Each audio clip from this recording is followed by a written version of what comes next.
Thunder Bay City Council wraps up its 2014 budget deliberations. A Thunder Bay MP sounds the alarm over propane price hikes. And a tough victory against a bitter rival for the Canadian women's hockey team.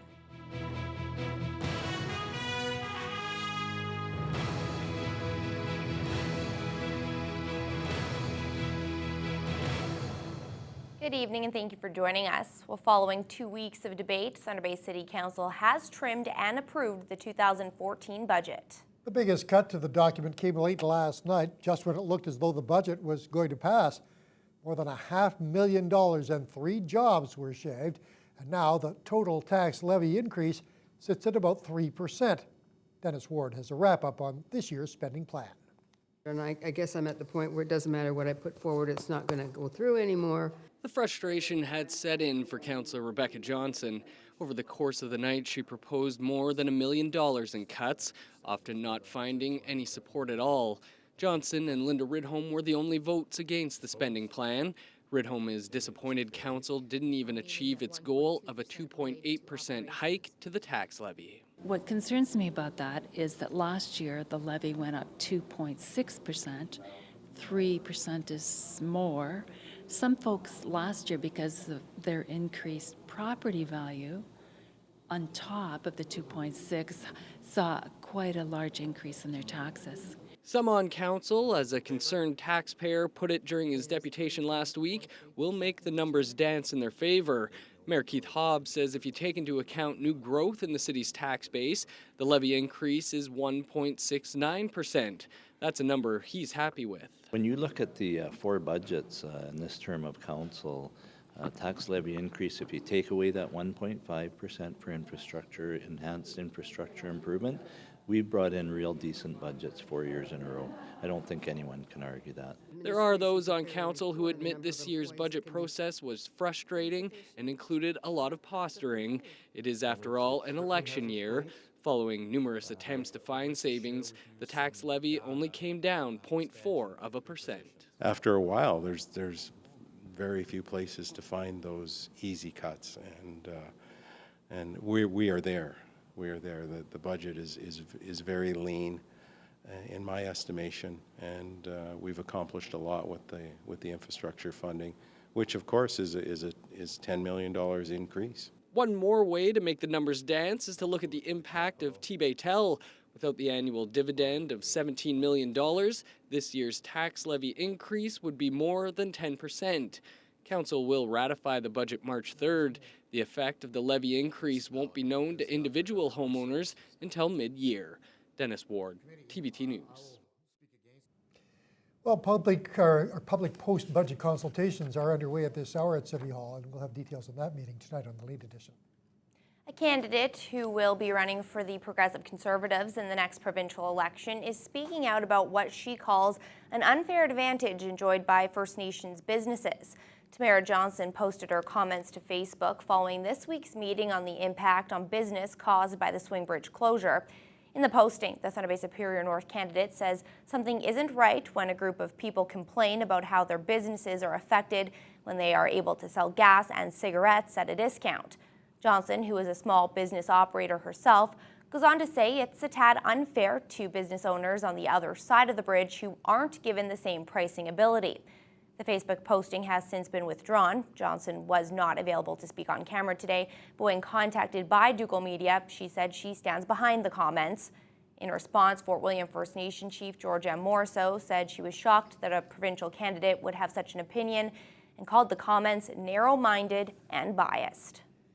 Ontario Regional Chief Stan Beardy says the new federal budget is an attack on First Nations business.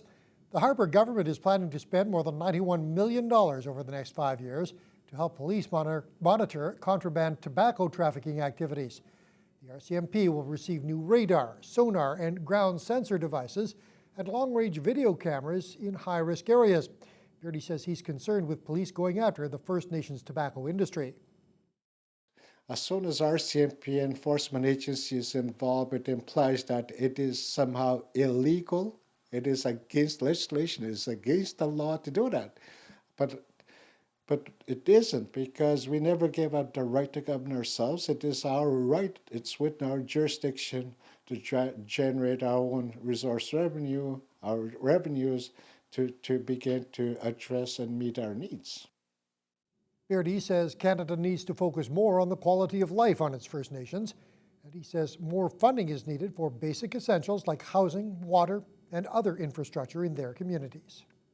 Ontario's premier says she's not going cap in hand to Ottawa looking for a handout, but Kathleen Wynne is still fuming over the budget Federal Finance Minister Jim Flaherty announced yesterday, calling it a deliberate attempt to shortchange Ontario to the tune of $641 million. Wynne says Ontario contributes more than $100 billion to federal coffers, which is about $11 billion more than comes back. She says she wants a fair formula that returns more of that money to the province.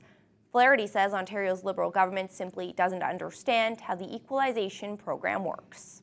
The 12th annual First Nations Northern Housing Conference brought hundreds of people to Thunder Bay today. The event included 10 tribal councils from all over Northern Ontario, trying to learn how to advance their own communities and deal with the problems faced in the North. Mike Albanese reports. The First Nations Northern Housing Conference is an initiative that has been making houses homes for years now. Chuck Hebert works with technical services with the Shibogama First Nations Council, and he says he has seen pure improvement in the last couple of years in the infrastructure of northern homes. A lot of it is thanks to this conference. Our groups have decided to come together, to work together, combining efforts, combining resources to help address these issues, answer problems, offer solutions, and showcase the good things, the best things that are being done in these communities right now. Like this evening at the awards banquet, 2 communities are being recognized for their individual initiatives in housing. One of the 2 communities being recognized is the Batchewana First Nation, who have received praise over their tenant orientation process. The conference helps them educate their residents so the new homes they build don't have the reoccurring problems of mold that a lot of northern houses face. What it entails is we actually let the tenants have a say in their selection of the type of house they want built, their countertops, from everything to their paint, their flooring, everything. So they're very involved in their selection process, and we feel that it's going to instill pride in their home, and hopefully they'll take care of it a little bit better. The other community being recognized is the Constance Lake First Nation, which is being recognized for their sheer amount of houses they construct. In the last 10 years, they have put up over 106 houses. Although mold is still an issue amongst the community, the information provided through this conference is allowing them to combat the issue. From what I understand, we are being recognized for our housing program achievements through the past few years for all of the units that we have been building in our community. Subcontractors do the heating and plumbing, but a lot of labor done on the houses comes from members of their communities, which provides the experience the residents need to continue the upkeep on their homes after they have been built. Mike Albanese, TBT News.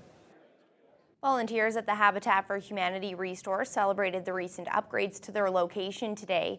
The store has been given another 6,000 square feet of space, which is more than double its previous size. The addition was made possible thanks to a large amount of volunteer work. It's estimated that the combined value of the time the 140 volunteers gave to the restore equals around $90,000. The expanded space will allow for larger donations and a greater inventory. The increase in merchandise should mean an increase in sales, which will allow for 1 extra house to be built per year in the city. It's been a long haul to get to here, but we finally found a way to be able to do it and make it work. And with the support of our national organization, we're good to go. We got Tyson here and his crew, and they're great at what they do. Oh, first of all, it's exciting just to see the change. And I've only been with Habitat for about a year and a half. And when I first came in, we were crammed into a 4,500 square foot space, which at that point was the smallest restore in the country. With this expansion, we've doubled our floor space, which we're hoping will double the amount of money that we can funnel into Habitat for Humanity to build more homes and support more families. Last year, the restore earned $375,000 in gross sales, and the volunteers are excited to see those sales grow. The store has started accepting appliance donations and will offer a scrap metal drop-off program in the near future. MP John Rafferty says the federal government needs to step in and do something about skyrocketing propane prices. Rafferty brought the issue to the House of Commons today. He says he spoke to one of his constituents in Atikokan who relies on propane to heat her home. Rafferty says her bill was 80% higher than it was the last time she filled her tank in the spring. And he's accusing the Harper government of turning its back on rural Canadians who rely on propane for heat. That's right. Wow. The cost of heating her home has risen 80% in less than a year, Mr. Speaker. And there are many stories like Teresa's, Brian in Nalaloo, Kathy in South Gillies, and many others living in Thunder Bay, Rainy River are hurting. The Canadian Propane Association insists there is no shortage in Canada. Well, if there is no shortage, as the industry claims, then it must be yet another case of price gouging by an industry that targets a captive consumer during a time of need. Federal Natural Resources Minister Joe Oliver has ordered the National Energy Board and the Competition Bureau to conduct an investigation of propane price increases. 2 companies have been hit with heavy fines for illegally building a mining camp in the Ring of Fire. Fancamp Exploration of Vancouver and Webakwe Logistics of Thunder Bay, along with a company officer from each firm, have been fined a total of $27,000 for carrying out construction without a work permit in the Copper Lake area, 350 kilometers north of Geraldton. The court was told construction work continued even though the firms were informed they needed a work permit and violated a stop work order. The companies have now cleaned up the site. Thunder Bay police are looking for a male suspect following a string of break-ins on the city's south side. The crime spree started at the beginning of January, including this break-in at West Fort Foods. Now, so far, over 30 businesses have been victimized. Police say the culprit usually strikes in the early morning hours, smashing the glass of the building's entrance. He then makes off with cash and, in some cases, small electronic devices. The thief is described as a Caucasian with a medium build who wears a tan work jacket and light-colored hoodie. Police are asking businesses to do an audit of their security practices and secure doors and windows. They're also asking anyone who sees suspicious activity to call 911 immediately. A global drinking game that has been linked to at least 2 deaths continues to spread around Thunder Bay. The game, called Neck Nomination, is being played by millions of young people who drink a pint of hard alcohol and then share the video online. However, the game is banned at the Confederation College residences and could result in students looking for a new place to live. Courtney Rutherford has that story. Give young people copious amounts of alcohol and a camera, and chances are you'll see something that looks like this.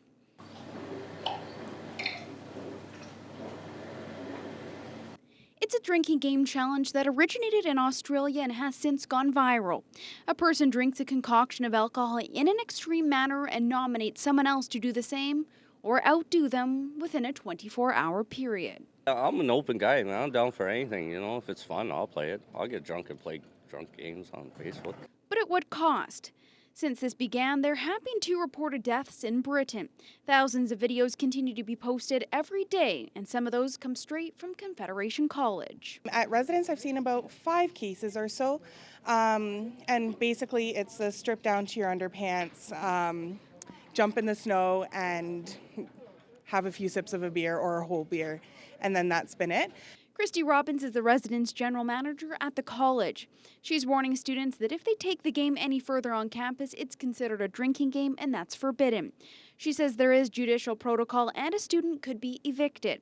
Robbins says they have been talking with students and educating them about the dangers of taking part. I've seen a lot of videos on Facebook of I know people that are doing it and stuff like that, and I don't know, I just think it's pretty entertaining to watch, but personally I wouldn't do it. Honestly, I think it's ridiculous. It's like getting younger people to start drinking just to make it fun, but alcohol at a pretty young age is not really good. Confederation College is trying to combat neck nominations by having their students film random acts of kindness instead. It's also a chance for students to look at the big picture and wonder if posting a video of themselves drinking alcohol online is actually as funny as it might appear. Courtney Rutherford, TBT News. Thunder Bay's tourism division is partnering with northeastern Minnesota, and the National Geographic Society on a new geotourism project. The collaboration was announced in Duluth today.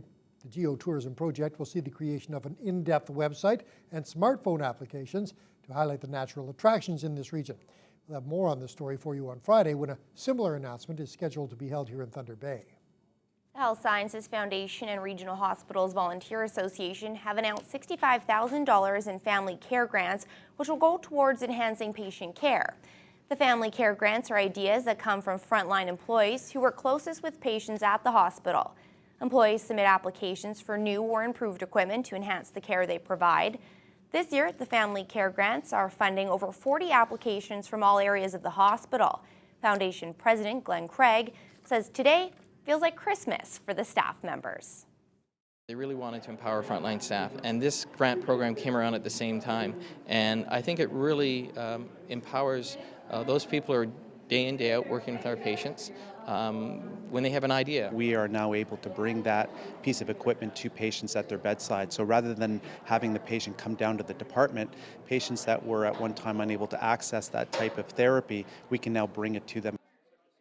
The ergometer is just one of the items that will make a difference in 2014. It will be used for cardiovascular training at the bedside of patients who are not able to get out of bed. Some of the other additions are new bedside safety mats, specialized wheelchairs, a television, DVD player, and Wii for the adult mental health wing, and a new and improved vital sign monitor.